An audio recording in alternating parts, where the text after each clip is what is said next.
నమస్తే. ఇన్నాళ్ళు నన్ను సపోర్ట్ చేస్తూ, ఎంకరేజ్ చేస్తూ మీ ప్రేమని నాకు అందిస్తున్న ప్రతి ఒక్కరికి కృతజ్ఞతలు. అలాగే ఈ వీడియో కూడా ఖచ్చితంగా మీకు ఉపయోగపడుతుంది. లైక్, షేర్ అండ్ సబ్స్క్రైబ్ చేసి మీ సపోర్ట్‌ని నాకు అందించండి. అలాగే ఈ వీడియో పట్ల మీకున్న అభిప్రాయాన్ని కామెంట్ సెక్షన్‌లో కామెంట్ చేసి తెలియజేయండి. ఇప్పుడు వీడియోని చూద్దాం. జీవితంలో రకరకాల సమస్యలతో బాధపడుతున్నారా? ముఖ్యంగా ఆర్థిక సమస్యలతో సతమతమవుతున్నారా? ఎన్నో పరిహారాలు చేసి అలసిపోయారా? మంచి మార్గం దొరకాలని కోరుకుంటున్నారా? అయితే రండి, విశ్వాన్ని ఎలా అడగాలో తెలుసుకుందాం. లా ఆఫ్ అట్రాక్షన్ క్లాసెస్ మీకోసం మన ఛానల్లో. వివరాల కొరకు సంప్రదించండి. నమస్తే, వెల్కమ్ టు అవర్ ఛానల్. నేను పద్మిని. ప్రస్తుతంతో పాటు ప్రముఖ ఆధ్యాత్మికవేత్త, వాస్తు జ్యోతిష పండితులు కేఎస్ఆర్ గారు మనతో పాటు ఉన్నారు. మాట్లాడదాం. సార్ నమస్తే. సార్ ఒక జ్యోతిష పండితుడిగా చెప్పండి, మీరు జాతకం చూసినప్పుడు రకరకాల యోగాలు ఖచ్చితంగా కనపడుతూ ఉంటాయి. ప్రతి జాతకంలో కూడా ఈ యోగం ఉంది, ఈ యోగం ఉంది అని అది యోగమా అవయోగమా అనేది అనాలిసిస్ ని బట్టి తెలుస్తుంది. తర్వాత విషయం డెఫినెట్లీ. అయితే రాజయోగం మాకు పట్టాలి, జాతకంతో సంబంధం లేకుండా రాజయోగం మాకు పట్టాలి, సకల దరిద్రాలు తొలగిపోవాలి అని అంటే ఏదైనా విధి విధానం ఉందా పాటించుకోవడానికి? అంటే భరించలేకపోతున్నాం ఈ కష్టాలు అనే వాళ్ళ సంఖ్య ఎక్కువగా ఉంది కాబట్టి ప్రశ్న అడగడం జరుగుతుంది సార్. రైట్, తప్పకుండా. అంటే ఇక్కడ మనకి జాతకాలు ఇచ్చాక మీరు చెప్పినట్టు అవి యోగాలను బట్టి మనం విశ్లేషణ అనేది ముఖ్యంగా చంద్రుడు గురుడు కాంబినేషన్లో కొన్ని యోగాలు చెప్పడం అనేది అయితే ఉంటుంది. తర్వాత వచ్చేప్పటికి బుధుడు రవికి సంబంధించిన దాంట్లో కొంతవరకు చెప్పడం అనేది ఉంటుంది. తర్వాత ధనాధిపతి లాభాధిపతి యొక్క స్థితి బట్టి వాళ్ళ బట్టి కూడా మనం చెప్పడం అనేది నిర్ణయించడం అనేది కొద్దిగా ఈజీ ఉంటుంది. సరే, ఇప్పుడు మనకు సరే అవన్నీ తెలుసు తెలియదు, నాకు అసలు జాతకాలు ఇంట్రెస్ట్ లేదు, నాకు కావాల్సిందల్లా అర్జెంటుగా మీరు చెప్పినట్టు ఆ రాజయోగం పట్టాలి. ఇంట్రెస్ట్ లేదు కానీ రాజయోగం మాత్రం కావాలి ఒక టైప్ ఉంటారు కదా. అలాంటి వాళ్ళు అయితే ఎక్కడైనా ఉంటారు, ఉండకుండా ఉంటారు.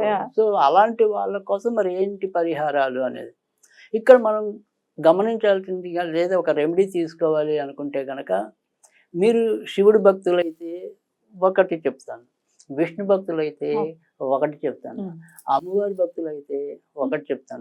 అసలు మాకు భక్తులతోనే సంబంధం లేదు అనుకునే వాళ్ళకి స్విచ్ అలాగో చెప్తాను. Right sir. సో ఇక్కడ ఫస్ట్ ఏంటంటే మనం గమనించాలి, మళ్ళీ మన వరకు కూడా ప్రాథమికంగా కనీసం ఒక 3 మంచి పనులు చేయటం అనేది ఇంపార్టెంట్. ప్రతినిత్యం అంటారా? రైట్. సో తూర్పును ఈశాన్యంలో ఎప్పుడు కూడా ఇంట్లో చీపురు లేకుండా చూసుకోండి. అది ఒకటి ఖచ్చితంగా పాటించండి. తర్వాత రెండోది వచ్చేప్పటికి ఏంటంటే బాత్రూముల్లో ఏవైతే వస్తువు మనం బకెట్లు వాడతామో వాటిలో ఎంతో కొంత నీరు నిల్వ ఉంచండి. అవునా? మొత్తం వంపేసి బోర్లు చేస్తూ ఉంటారు. దానివల్ల భార్యాభర్తల మధ్య చికాకులు పెరగడంతో పాటు ఎంత డబ్బు వచ్చినా మిగలకపోవటం అనేది కూడా ఉంటుంది. అంటే ఒక సగం బకెట్ అయినా ఉండాలంటారా? అదే, ఎంతో కొంత నీళ్ళు అయితే ఉండాలి. అలా పూర్తిగా ఖాళీ చేసేయకూడదు, అప్పుడు మన జీవితం కూడా ఖాళీ. సో అందుకని ఖచ్చితంగా ఆ రకంగా కూడా వాళ్ళు జాగ్రత్త తీసుకోవాలి. తర్వాత మీరు వచ్చేప్పటికి ఏంటంటే ఏదైనా సరే మీరు పనిచేసేది ఏదైతే ఉద్యోగం ఉందనుకోండి, వాళ్ళ రోజులు మనకి 3 రకాల షిఫ్ట్లు అనేది ఉంది కదా. మీది పొద్దున పూట ఎక్కువగా, అంటే మీరు పనిచేసేదంతా కూడా ఎక్కువ పొద్దున పూట అనుకోండి, మీరు తూర్పు ముఖంగా ఫస్ట్ 2 అడుగులు వేసి, అంటే మీరు వెళ్ళాల్సిన పశ్చిమానికి అనుకోండి, అయినా కానీ ముందు ఒక 2 అడుగులు తూర్పు వేపేసి తర్వాత మామూలుగా మీ యథా ప్రకారం మేము నడకను మీరు సాగించండి.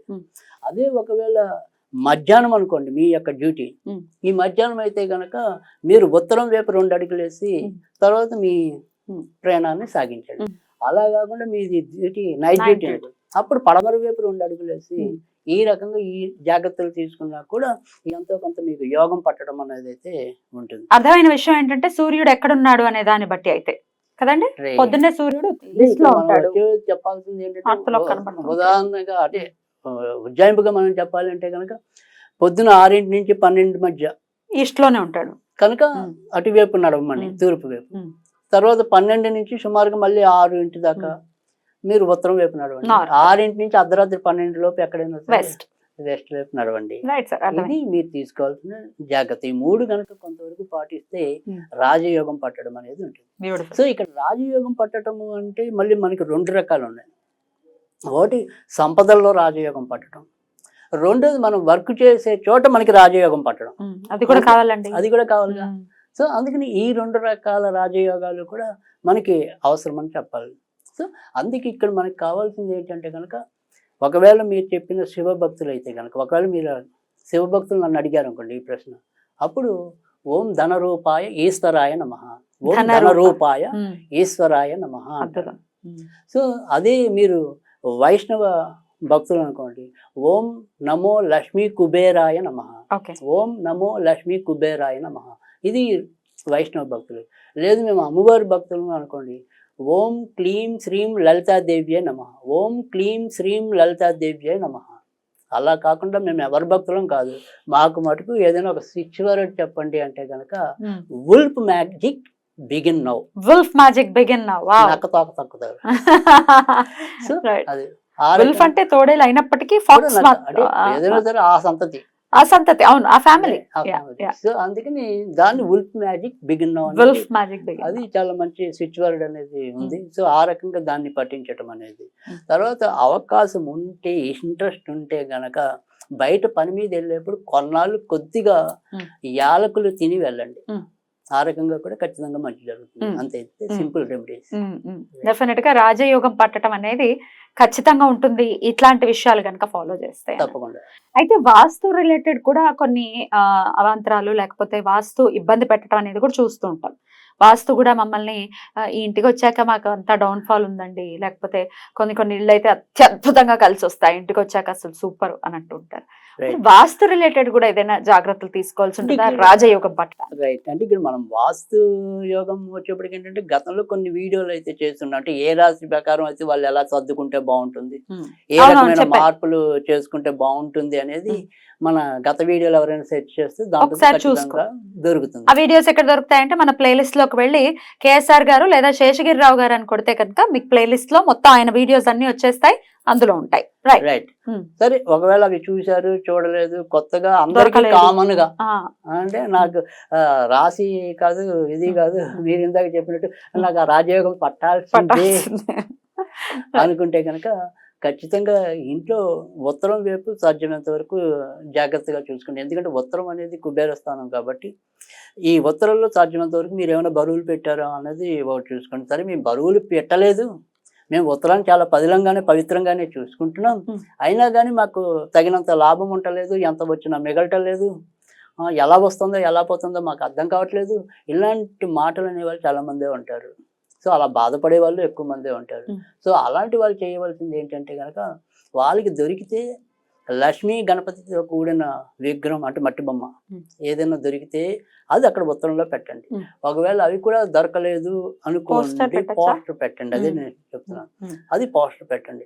సరే, అసలు మాకు దేవుడే అంటే నమ్మకం లేదు అన్న వాళ్ళు మరి మేమేం బొమ్మ పెట్టాలి అనేది ఉంటుంది. వాళ్ళకి వీళ్ళకి బొమ్మలు చెప్పడం కూడా, సరే తూర్పు దండం పెట్టి ఆ తర్వాత ఈ బొమ్మ పెట్టి ఎవరిని బాధ పెట్టకూడదు అనేది నా సంకల్పం. అసలు దేవుడు లేడు అనే మాట చాలా వినడానికి తర్వాత ఒక irritating గా అనిపిస్తుంది. సమయంలో కొంత అజ్ఞానం అనేది కనిపించినప్పుడు కొంత మనకి వెరీ ఆ వెరీ రకమైన సాడ్ కదండి. అంటే ఇంత ఇప్పుడు పెద్ద క్రియేషన్ అంటే ఉందంటే పేరు చెప్పను కానీ డైరెక్ట్ గా చెప్పాలంటే కనుక ఇవాళ మీరు ఏ టీవీ మీడియాలో అయినా సరే మనం నాస్తికత్వం నుంచి మాట్లాడాలంటే కనుక ఒక మహానుభావుడు ఎప్పుడు ముందు ఉంటాడు. ఆయన కొద్దిగా బట్టతలు కూడా ఉంటుంది, కళ్ళజోడు ఉంటుంది. ఆయన పేరైతే నేను చెప్తే అందరికీ తెలుసు. ఆయన అస్తమాను జ్యోతిష్కుల్ని ఇలాంటి వృత్తుల్లో ఉన్న వాళ్ళందరినీ తిడుతూనే ఉంటాడు. మధ్య మధ్యలో అదేదో వేదిక అని చెప్పి ఛాలెంజ్లు కూడా విసురుతూ ఉంటాడు. ఈ గ్రహణాల పూటల్లో నిమ్మకాయ పులిహోరలు చేసేసి తినేసి అవి అలాంటిది ఆయన సొంత బావమరిది, ఆ బావమరిది పిల్లం నా క్లయింట్స్. అంటే ఇంట్లో వాళ్ళని మార్చలేరు కానీ వీళ్ళు సమాజాన్ని మార్చడానికి ఉద్ధరించడానికి బయలుదేరతారు. సో అది అందుకని మనం బయట మెహర్బానీగా ఉండేవాళ్ళు లోపల అక్కడక్కడ అంతర్లీన భీతి ఉండేవాళ్ళు కూడా కొంతమంది ఉంటారు. పైకి ఊరికే కొంతమంది నటించే వాళ్ళు ఉంటారు. కొంతమంది సరే ఆ రకమైన జ్ఞానాన్వేషణ చేయకుండానే వారి జీవితం ముగించుకునే వాళ్ళు ఉంటారు. సో అన్వేషణ చేసేవాడికి అయితే కనుక ఖచ్చితంగా ఒక శక్తి ఉంది అనేది అయితే, శక్తి లేకుండా ఎలా నడుస్తోంది ఇంతటి when there is a creation there is a creator, అంతే ఫిక్స్. అది నమ్మినా నమ్మకపోయినా అయినా కూడా నేను వాళ్ళని కూడా బాధ పెట్టకూడదు అనుకుంటున్నాను. ఓకే సార్, మంచివారు మీరు, చెప్పండి. సో ఆ రకంగా ఉత్తరంలో అయితే మాత్రం ఖచ్చితంగా మంచి 2 ఏనుగు బొమ్మలు పెట్టండి. ఓకే, ఆ ఎదురు బదులు చూసుకునేలా అలా పెట్టినా కూడా అవి కూడా సాధ్యమైనంత వరకు తెల్ల ఏనుగులు అయితే మంచిది. అద్భుతం సార్, చాలా బ్యూటిఫుల్ గా ఎక్స్ప్లెయిన్ చేశారు సార్. డెఫినెట్ గా రాజయోగం పట్టాలి అని అనుకుంటే గనక డెఫినెట్ గా దానికి ఈశ్వరానుగ్రహం తోడవ్వాలి, నిత్య దైనందిన చాలా బ్యూటిఫుల్ గా ఎక్స్ప్లెయిన్ చేశారు సార్. కృతజ్ఞతలు, Thank you. నమస్కారం.